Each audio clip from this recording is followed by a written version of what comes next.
Selamat pagi anak-anak. Pagi hari ini kita akan bicara yaitu nomor 2, peradaban awal lembah Sungai Indus dan Gangga di India. Ya. Nah, mengapa peradaban ini kita pelajari? Karena kedua lembah sungai ini menghasilkan peradaban yang luar biasa ya. Nah, kita lihat peradaban-peradaban ini ya.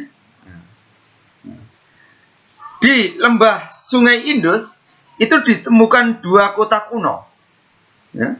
Dua kota kuno, yang pertama adalah kota Mohenjo-daro. Yang kedua adalah kota Harappa. Kedua kota ini yang mendirikan adalah bangsa Dravida, orang asli India. Jadi bangsa Dravida itu ciri-cirinya rambut keriting, ya, hidung mancung ke belakang, ya, kemudian kulitnya agak sawo-sawo hitam, ya. Ini pada masa praaksara, ya. Jadi kedua kota ini didirikan bangsa Dravida pada masa aksara. Tetapi kedua kota ini sangat modern pada zamannya. Nah, mengapa kok sangat modern pada zamannya? Kita lihat aja ciri-cirinya, ya. Ciri yang pertama, rumahnya dari batu bata merah. Bayangkan, ini zaman aksara sudah punya rumah dari bata merah. Yang kedua, transportasi roda. Ingat, roda kamu jangan bayangkan seperti rodamu sepeda motor sekarang, roda mobilmu sekarang. Roda pada saat itu yaitu dari kayu. Kalau sekarang itu ya geledekan lah. Jadi roda dari kayu yang dibulatkan. Ya. Itu sudah maju pada zamannya. Kemudian depan rumah itu sudah ada pembuangan air. Orang Surabaya sudah ada gotnya. Ya. Kemudian yang keempat, ciri keempat, depan rumah itu sudah rapi. Jalannya lurus.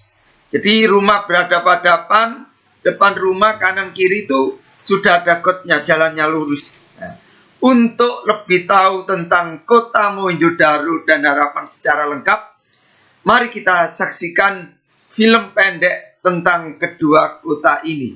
Kita saksikan.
Itulah sepintas kilas tentang dua kota Mohenjo-daro dan Harappa. Selanjutnya kita masuk pada materi selanjutnya ya. Di mana materi selanjutnya ini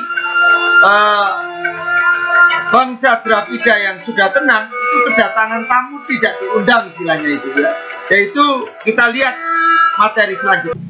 Nah, jadi bangsa Arya masuk ke India ya.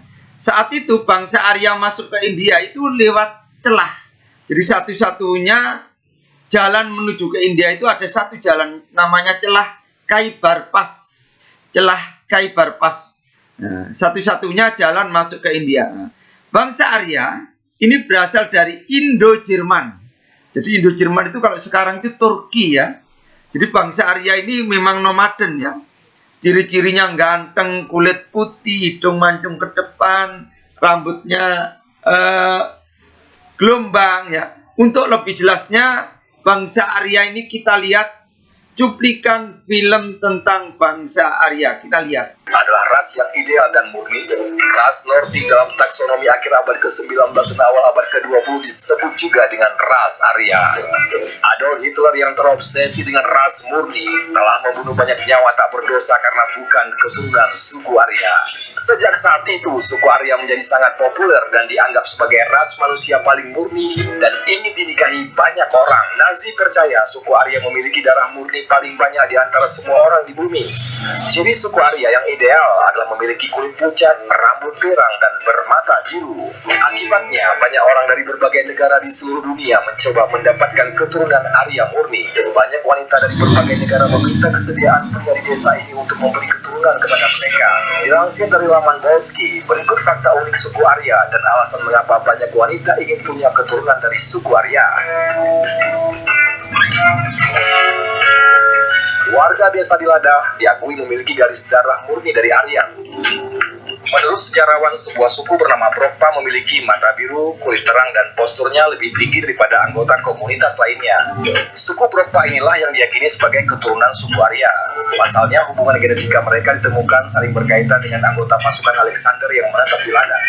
Orang-orang ini mengklaim mereka memiliki garis keturunan murni dari bangsa Arya.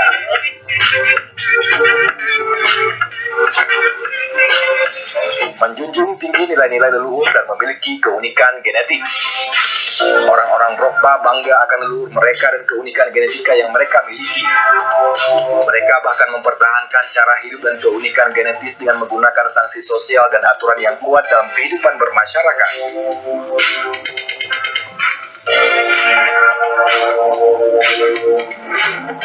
Komunitas Brokpa terpusat di 4 desa.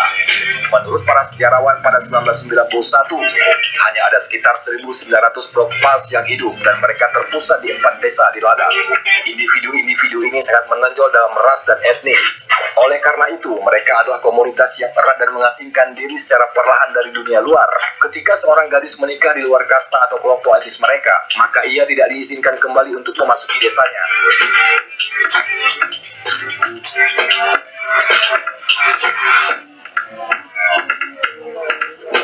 Pemerintah melakukan intervensi dan menjadikan desa ini sebagai tempat tujuan wisata. Awalnya tidak ada orang asing yang boleh memasuki desa-desa ini, tapi kemudian pemerintah India melangkah masuk dan membukanya sebagai tempat untuk pariwisata. Orang-orang yang mengunjungi desa-desa ini penasaran. Itulah bangsa Arya ya, yang masuk ke India. Akhirnya bangsa Arya nanti akhirnya kawin campur dengan orang-orang India. Jangan heran bintang-bintang film India itu manis-manis, hidung mancung, itu sebenarnya orang Indo, antara bangsa Arya dan bangsa India. Berbagai negara di seluruh dunia datang ke desa ini. Tujuan mereka tak lain ialah untuk mendapatkan keturunan dari orang-orang lokal karena mereka dianggap ras Arya murni.